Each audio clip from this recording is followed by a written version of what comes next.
A'udzubillahi minasyaitonirrajim. Bismillahirrahmanirrahim. Alhamdulillahirabbil alamin wassalatu wassalamu ala asyrafil anbiya wal mursalin wa ala alihi wa sahbihi ajmain. Bersyukur kepada Allah Subhanahu wa taala pada pagi ini sekali lagi kita dapat bersama-sama dalam sesi Quran bersama-sama dengan Quran mengikut muka surat insya-Allah. Dan kita akan melihat sedikit sahaja insya-Allah dalam masa 20 minit, dalam masa 25 minit, dalam masa 30 minit apakah pemahaman-pemahaman yang kita boleh dapat daripada ayat-ayat yang ada di dalam muka surat tersebut insya-Allah. Pada hari ini kita akan bersama-sama dalam muka surat insya-Allah 388. Muka surat 388 insya-Allah. Dan dalam ayat ini kita masih lagi dalam surah Al-Qasas juzuk yang ke-20. Pada hari ini kita akan bersama-sama dalam ayat yang ke-22 daripada surah Al-Qasas ini sehingga ayat 28 insya-Allah. Jadi cerita kita pada hari ini adalah masih lagi berkenaan dengan kisah Nabi Musa alaihissalam. Jadi sebagaimana kita sebutkan memang surah Al-Qasas ni memang adalah menceritakan tentang kisah Nabi Musa alaihissalam.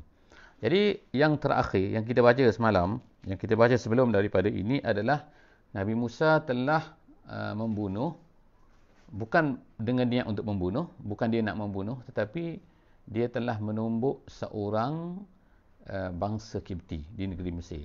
Kemudian selepas daripada menumbuk, tiba-tiba orang tu mati. Dikatakan kerana kekuatan. Jadi banyaklah sebenarnya cerita-cerita yang berkaitan dengan kekuatan Nabi Musa ni. Dia buat satu benda, rupanya dia ni sangat kuat rupanya.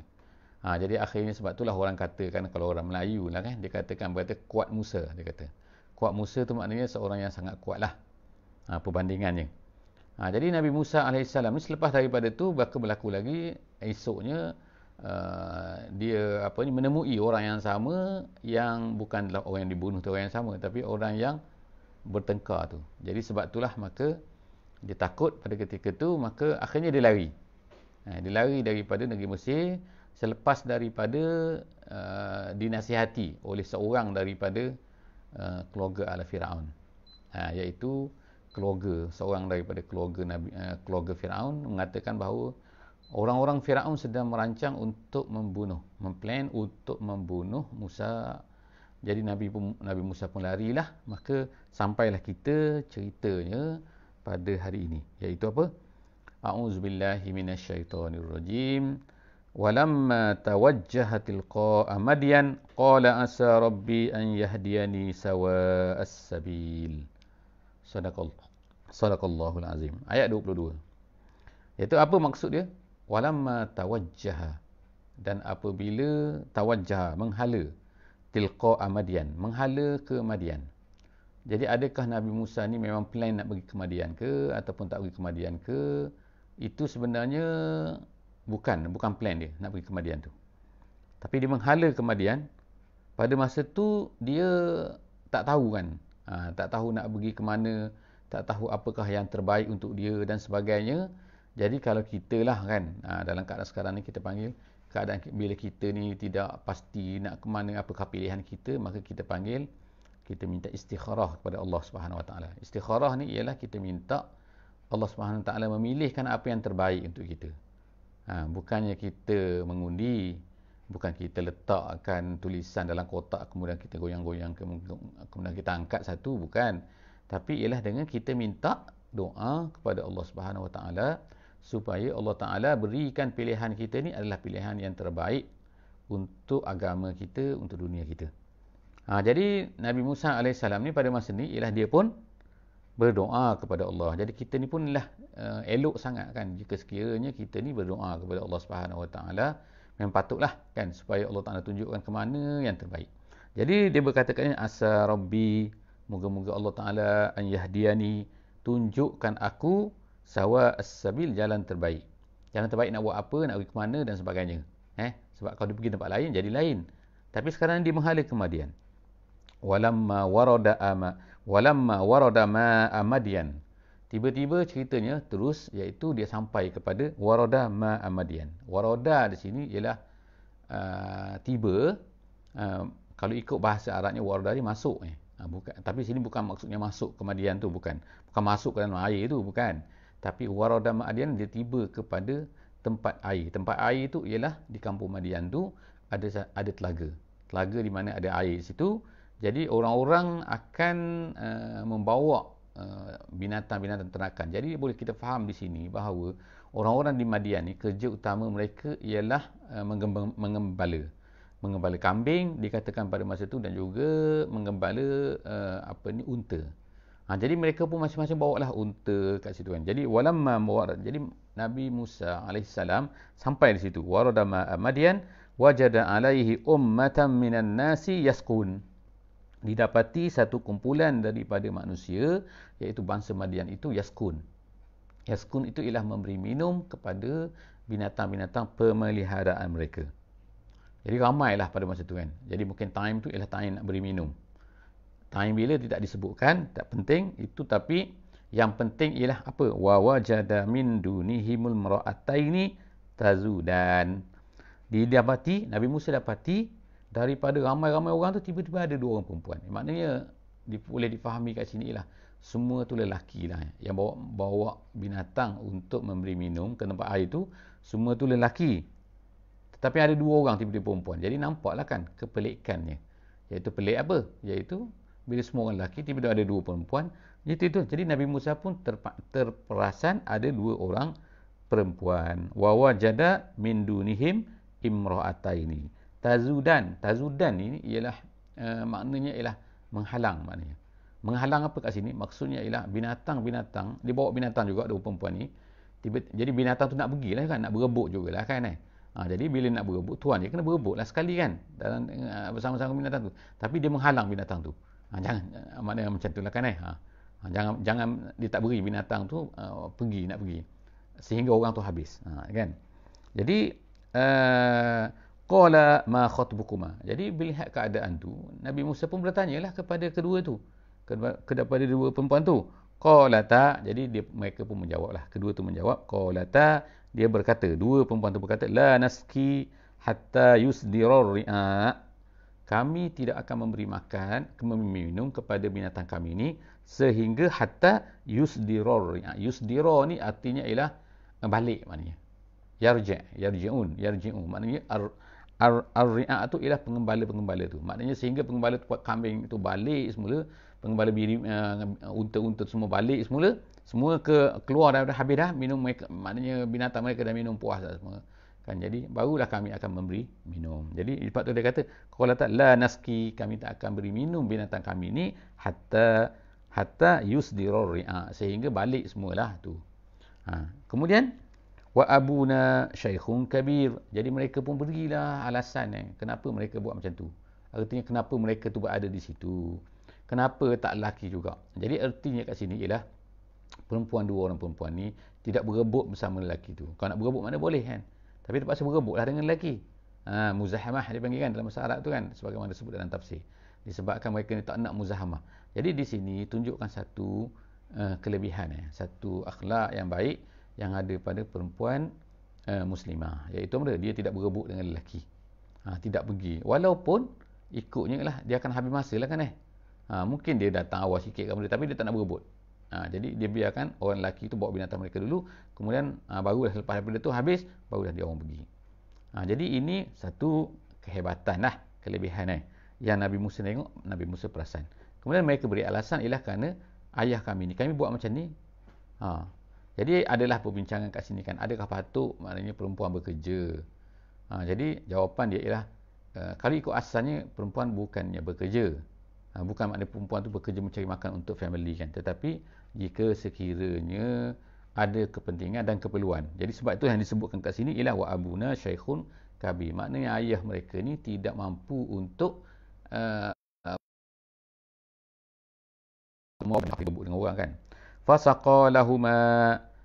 Kemudian apa yang berlaku ialah cerita ni macam pendek-pendek lah kan tapi ahli tafsir dia akan adalah sambung celah-celah tu. Apa yang berlaku ialah Nabi Musa pun kasihanlah kepada perempuan ni. Fasaqalahuma, lalu dia memberi minum kepada keduanya, untuk keduanya, iaitu memberi minum binatang-binatang kedua-dua mereka ni. Jadi yang disebutkan dalam tafsir, ada disebutkan dalam tafsir begini, dia kata Bagaimana boleh dapat beri minum tu? Dia berebut juga ke? Nabi Musa bawa binatang tu berebut kan dengan orang ramai tu? Dia katakan tidak. Tapi ada satu telaga di situ, yang mana telaga tu tertutup. Tertutup dengan batu yang besar. Dan batu ni tak mampu orang angkat. Kecuali dia kata 7 hingga 10 orang. Ada setengah dalam tafsir kata 10 orang boleh angkat batu tu barulah bergerak. Tapi Nabi Musa pergi, dia angkat seorang dia je. Itu yang dikatakan lagi, cerita bahawa Nabi Musa ni hebat. Dia hebat tu maksudnya hebat kekuatan. Allah Ta'ala beri kekuatan pada dia. Dengan seorang dia tu, dia boleh angkat batu tu. Sehingga, wow, dia boleh bagi minum kepada binatang pemeliharaan dua orang perempuan tadi tu. Jadi, fasaqalahuma. Jadi selepas daripada tu, mereka ni pun baliklah. Dua orang perempuan ni pun baliklah bawa binatang mereka. Balik awal lah hari tu. Summa tawalla ila zilli. Jadi yang Nabi Musa ni pun sudah tu dia pun tawalla ila zilli, tak apalah, dia pun pergi duduk tepi. Zil ni ialah naungan. Azil fi zilalil Quran tu, maknanya di bawah naungan Quran. Jadi dia duduk di bawah zil. Zil ni dikatakan ialah sama ada zil dinding ataupun zil pokok. Ada dua lah. Ada yang kata pokok, naungan pokok, di bawah bayangan pokok, maknanya di bawah sebuah pokok. Ada yang kata ialah di bawah satu macam, bukanlah dinding apa, maknanya ada batu kan, ada jadi terlindung. Dia duduk di bawah tu. Faqala, jadi pada masa ni dia pun berdoa lah kepada Allah Subhanahu wa taala. Jadi dia kata apa? Rabbi inni lima anzalta ilayya min khairin faqir. Gitu. Itu doa Nabi Musa AS. Doa ni apa doa dia? Ya Rabbi, wahai Tuhan, inni lima anzalta ilayya min khairin. Dia kata alangkah eloknya, dia kata, jika sekiranya engkau turunkan kepada aku min khairin.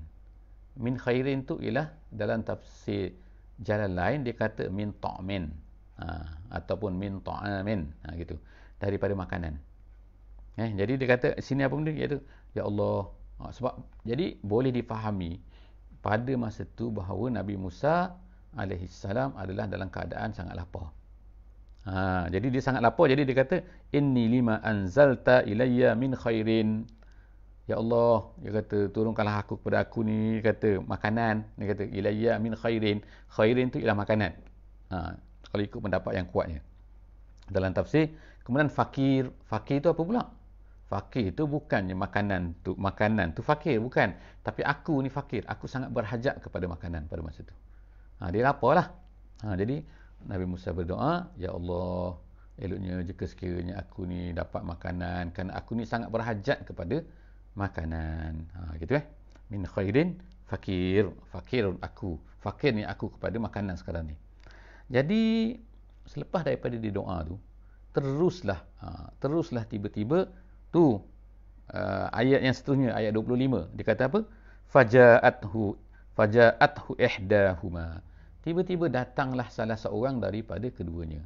Kedua perempuan tadi tu. Salah seorang je yang datang tu, bukan berdua. Jadi lafaz ni lafaz perkataan yang kita boleh dapat pengajaran ni, kita boleh belajar pada sini ialah faja'athu. Fa tu maknanya tiba-tiba datang terus. Makna fa tu maknanya kita sebut sebelum daripada ni adalah kan litartib wa ta'qib. Ta'qib tu makna terus, immediately after that datang. Datang apa? Datang salah seorang daripada perempuan tu. Maknanya doa Nabi Musa ni terkabullah oleh Allah Subhanahu wa taala. Allah kabulkan. Kabulkan apa? Kabulkan datang perempuan tu. Kalau ikutnya tak tahu cerita apa benda lah kan Perempuan tu datang, jadi ceritanya macam mana perempuan ni boleh datang? Jadi adalah cerita di belakang tu lagi, banyak tu lagi yang Allah Subhanahu wa taala tak ceritalah kepada kita kat sini, tapi ahli tafsir ceritakan, iaitu apa?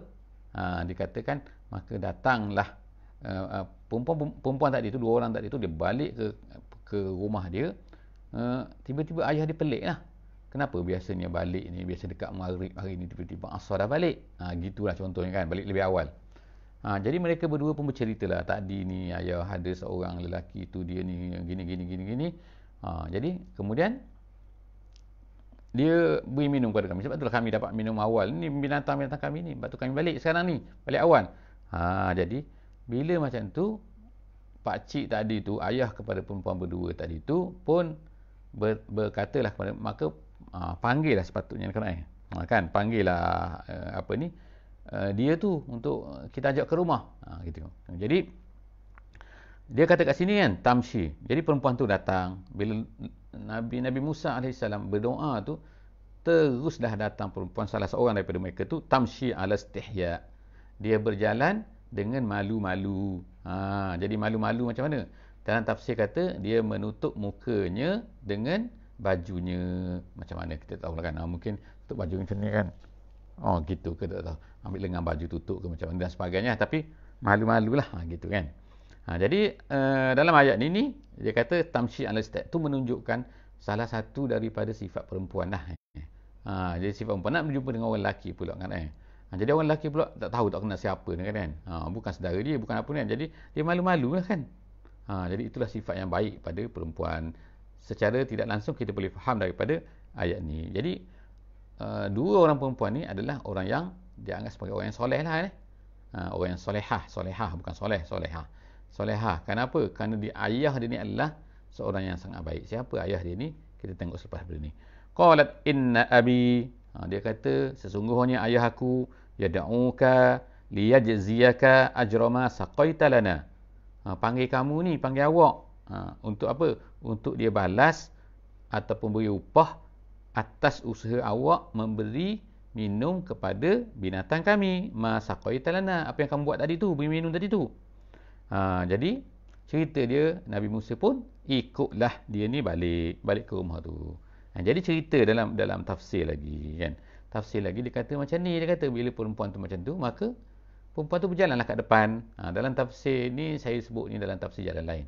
Dia sebutkan perempuan tu pun berjalan ke depan untuk Nabi Musa ikut kat belakang. Tapi pada masa tu dia katakan angin bertiup kan. Angin bertiup maka terbukalah sedikit aurat perempuan tu, nampak kaki sikit kan. Dia cerita nampak kaki sikit je, bukan terbuka tapi nampak kaki sikit. Jadi Nabi Musa pun kata dipanggil lah perempuan tu, kata ni awak berjalan kat belakang.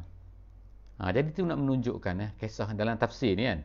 Dia kata menunjukkan apa? Bahawa bagaimana Nabi Musa ni sangat menjaga pandangan dia, maka nak jagalah kan nak jaga, jadi dia letakkan perempuan tu belakang. Padahal nak pergi rumah perempuan tu. Kalau ikut nak pergi rumah perempuan tu, maknanya dia kena berjalan di depan lah kan. Kalau tak macam mana? Nampak jalan, tahu jalan kan. Jadi dia suruh berjalan kat belakang. Tapi bagaimana pula? Jadi perempuan tu lah memberitahu. Jalan kot sini, jalan kot sini, jalan kot sini. Maknanya agak jauh jugalah kan Agak jauh tu maksudnya bukanlah tepi tu kan, bukan tepi air tu. Nampak rumah terus kan. Tapi maknanya dia berjalan di belakang. Jadi dia beritahu, memberi isyarat. Ada yang kata, dalam tafsir kata, dia menggunakan anak batu. Kalau sampai dua tu jalan, dia lontar sana, ikut sana. Lontar sana, kanan, kiri, dia lontar anak batu ke sana, ikut sana. Dia tak bercakap lah maknanya. Tu cerita bagaimana perjalanan daripada tempat air tu nak pergi ke rumah tadi tu. Syekhun kabir tadi tu. Syekhun orang tua tadi tu. Jadi dia kemudian kata falamma ja'ahu, jadi akhirnya sampailah. Sampai kepada rumah tu, kemudian waqassa alaihil qasas. Jadi Nabi Musa pun berceritalah kepada pak cik tua tu, Syekhun kabir tu, tentang cerita-cerita dia. Cerita dia bunuh ginilah, dia datang dari Mesir lah. Qala la takhaf. Jadi pak cik tua ni kata la takhaf, jangan takut, najauta minal qaumiz zalimin. Kamu sekarang selamat daripada orang-orang yang zalim. Jadi memang label diberi kepada Firaun tu label orang zalim. Jadi maksudnya pada zaman tu dah masyhur dah bahawa Firaun ni zalim sampai kepada negeri Madian. Negeri Madian ini dikatakan dalam tafsir kata ialah 8 hari perjalanan daripada negeri Firaun, negeri Mesir tu. 8 hari perjalanan Kalau kita sekarang ni satu marhalah ni ialah lebih kurang 40 km. Satu hari perjalanan. Jadi kalau hari ni kalau ikut marhalah dua yang dipanggil dua marhalah tu ialah 80 km. 80 hingga 90. Kita kata 80 lah kan jadi maknanya 40 satu marhalah, satu hari satu marhalah ialah 40 45 km. Jadi kalau kita kata 40 km kali dengan 8 berapa? 40 kali dengan 8 jadi maknanya berapa? 40 kali dengan 8. 4 kali 8 32 kan? Betul Jadi 320 km maknanya. Kalau ikutnya lah, ikut perjalanan Madian tu sampai ke 320 km ni jauh. Jauh kan? Jauh tu Jauh. Kalau kita sekarang daripada mana? Kalau saya ni daripada Terengganu ni 320 km ni, dah lepas daripada Temerloh tu, nak pergi ke Kuala Lumpur. Gitu. Maknanya jauh lah. Sampai ke dekat-dekat dengan Bentong tu kan. Tu. Itu apa ni? Kalau kita katalah kan, 300 apa tadi? 320 km sebelum Bentong tu. Jadi maknanya jauh lah perjalanan dia tu. Nabi Musa ni gitu tu cerita dia. Kemudian jadi sebab itulah apa ni, Syekhun Kabir ni, pakcik tua ni kata kau dah selamat sekarang daripada orang zalim tu. Maknanya menunjukkan bahawa jangkauan tentera Firaun tu tak sampai ke situ. Kawasan pemerintahan dia tu tak sampai ke situ. Jadi sebut seterusnya ceritanya lah, qalat ihdahuma, selepas daripada itu seorang perempuan daripada itu berkata, ya abati, wahai ayahku. Dipanggil abati itu ialah daripada abi lah. Abi, abati, kalau dalam bahasa Arabnya, kalau abi itu ayahku, kalau abati itu ialah maknanya kasih sayang lagi, menunjukkan panggilan yang menunjukkan kasih sayang. Ya abati, wahai ayahku yang dikasihi, gitu kan. Istajirhu, dia kata ambillah dia bekerja. Inna khaira man istajarta, sesungguhnya sebaik-baik orang yang kamu ambil bekerja, ialah al-qawiyyu al-amin. Al-qawiyyu ialah yang kuat, al-amin ialah yang amanah. Jadi ada dua sifat kat sini yang ada pada Nabi Musa, yang dinampaki oleh perempuan ini. Yang perempuan ini nampak pada Nabi Musa ni ada dua benda ni, al-qawiyyu al-amin. Jadi ditanyalah oleh ayahnya dalam tafsir, kata, bagaimana kamu kata dia ni al-qawiyyu al-amin? Jadi perempuan tu pun berceritalah, iaitu yang pertamanya dia mampu angkat batu tu besar tu yang tutup perigi tu, sehingga dapat beri minum kepada kami. Itu satu. Dia kata lepas tu dia ni qawi. Kemudian al-amin. Al-amin tu ketika dia berjalan, ketika dia apa, dia berjaga. Jaga dia punya apa kan? Tengok tak berjalan di belakang, dia berjalan di depan. Kemudian dia macam-macam lagi lah. Jadi itulah menunjukkan bahawa dia ni adalah al-amin. Jadi dua benda ni kita ambil, diabadikan dalam Quran untuk menjadi sifat yang sepatutnya kita memilih orang dalam buat sesuatu benda.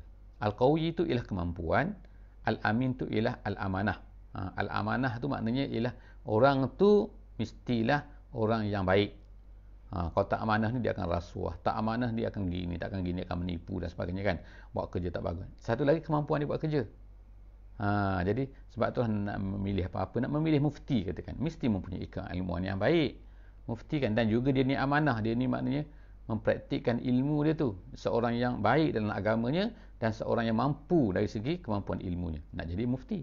Kalau nak jadi accountant, kalau nak jadi nak jadi panglima tentera, kalau nak jadi menteri, kalau nak jadi apa benda, semua benda mesti seorang orang tu mesti qawiyun al-amanah. Kemungkinan orang tu baik tetapi dia tidak ada kemampuan untuk buat benda tu. Sebab apa? Tidak ada ilmu benda tu. Kadang-kadang ada orang tu mempunyai ilmu sesuatu tapi dia tak amanah kan, dia tak baik. Dia ni menipu dan sebagainya kan, pantang. Jadi maknanya perempuan ni sebut dua sifat melalui Al-Quran sebut melalui lidah perempuan ni, iaitu bahawa mestilah orang yang nak buat kerja tu apa-apa, mestilah orang tu mesti al-qawiyyu al-amin. Okey. Jadi seterusnya ayah dia pun setujulah ceritakan dah. Kemudian qala inni uridu an unkihaka, tambah lagi dah ambil bekerja dah ni kan. Kemudian Syekhun Kabir tadi ni berkatalah kepada Musa, pada Nabi Musa, inni aku nak untuk menikahkan kamu, mengahwinkan kamu, ihdabnatayya, salah satu daripada dua orang perempuanku ni, anak aku ni, hataini, hak mana satu tak sebut dah ni, ala an ta'jurani samaniyah hijash, dengan syaratnya, dengan mas kahwinnya ialah engkau bekerja dengan aku selama 8 tahun. Jadi ini tawaran daripada siapa? Daripada pakcik ni. Kemudian dia kata fa in atmamta ashran, kalau kamu sempurnakan 10 tahun, famin indik, maka bagus sangat. Kata. Jadi maknanya tambahanlah 8 tahun syarat untuk mas kahwin. Kalau kamu ni, tapi kalau kau nak tambah 10, nak tambah 2 lagi, bagus. Cantik-cantik gitu. Jadi wa ma uridu an asyqa alaika, aku bukan nak menyusahkan kau, satajiduni insyaallahu minas solihin. Kamu akan dapati, nanti kamu akan duduk kat sini, kamu dapati bahawa apa ni, aku dapati aku ni Syekhun Kabir ni adalah seorang yang soleh. Jadi akhirnya apa kata Nabi Musa? Jawapan Nabi Musa ialah qala zalika baini wa bainak.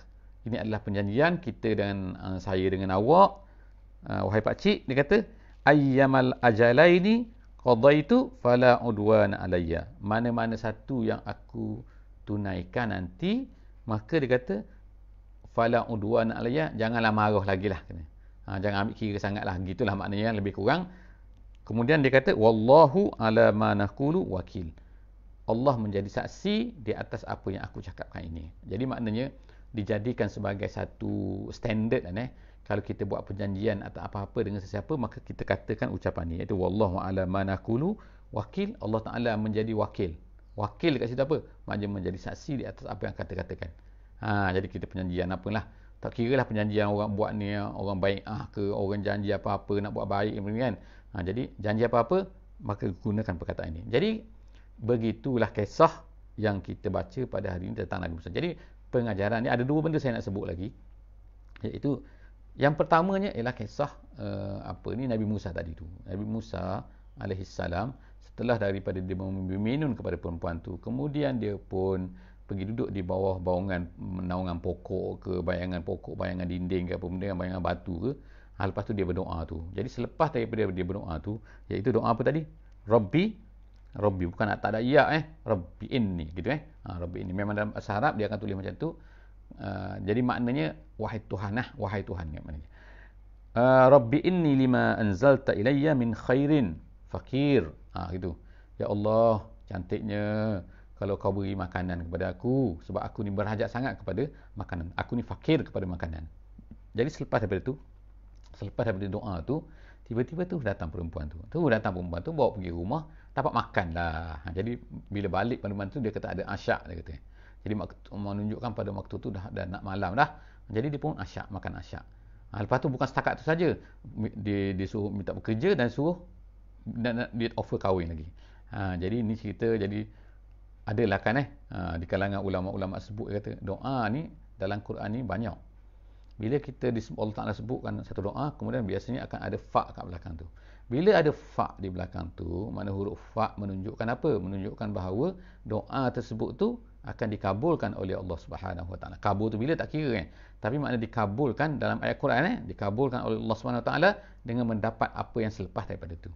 Jadi doa Nabi Musa di sini, Nabi Musa berdoa, iaitu dengan baca doa tadi, kemudian tiba-tiba dipanggil oleh perempuan tu, tiba-tiba datang sekoyong-koyongnya datanglah perempuan tu, ajak pergi rumah, dan kemudian dapat makan dan dapat kahwin sekali. Jadi adalah ulama katakan doa ini adalah menjadi doa untuk orang yang susah nak kahwin. Itu cerita je kan. Jadi kalau siapa-siapa yang nak kahwin, pergi kahwin minta orang tak nak, kahwin minta orang tak nak, kata apa tu susah sangat nak kahwin kan. Jadi baca doa ni banyak-banyak insya-Allah kan. Lepas tu akan dapatlah kahwin, ada orang minta nanti. Itu yang pertama. Yang kedua ialah pasal Syekhun Kabir ni. Syekhun Kabir ni siapa? Dalam Quran ni, dalam ayat ni dia tak sebut siapakah Syekhun Kabir. Nama tak sebut. Jadi setengah ulama kata macam ni, dia kata apabila Allah Subhanahu Taala tidak menyebutkan nama, menunjukkan bahawa dia tu bukan nama yang tertentu. Yang penting situ ialah bukannya dia tu siapa, tapi yang penting tu ialah orang tu adalah orang soleh. Jadi sebab itulah di dalam ini Syekhun Kabir ni ada banyak pendapat ulama. Pendapat ulama tafsir lah. Setengah ulama tafsir kata dia adalah Nabi Syuaib alaihissalam, tapi tak disebutkan nama. Tapi ini hanyalah satu pendapat sajalah. Ada pendapat lain kata bahawa dia adalah sepupu kepada Nabi Syuaib, bukannya Nabi Syuaib. Ada pendapat lain kata ialah dia salah seorang daripada keluarga Nabi Syuaib, tapi bukan sepupu dia dan bukan Nabi Syuaib itu sendiri. Jadi itulah tiga pendapat besar di kalangan ulama-ulama tafsir yang menafsirkan siapakah dia orang ini. Gitu, siapakah dia orang yang dijumpai oleh Nabi Musa alaihissalam, dan kemudian tu Nabi Musa jadi menantu kepada dia ni. Gitu kan. Jadi bukan mestinya Nabi Syuaib bukan sebenarnya Nabi Syuaib. Okey. Jadi setakat tu saja untuk hari ini. Kita habis muka surat 300 berapa dah kita hari ni? 388. Jadi insya-Allah kita jumpa lagi muka surat 389 pada kali yang akan datang insya-Allah. Setakat itu saja. Subhanakallahumma wa bihamdik, nashhadu an la ilaha illa anta, nastaghfiruka wa natubu ilaik. Bismillahirrahmanirrahim. Wal 'asri innal insana lafi khusr illa allazina amanu wa 'amilus solihat wa tawasaw bil haqqi wa tawasaw bis sabr. Wassalamualaikum warahmatullahi wabarakatuh.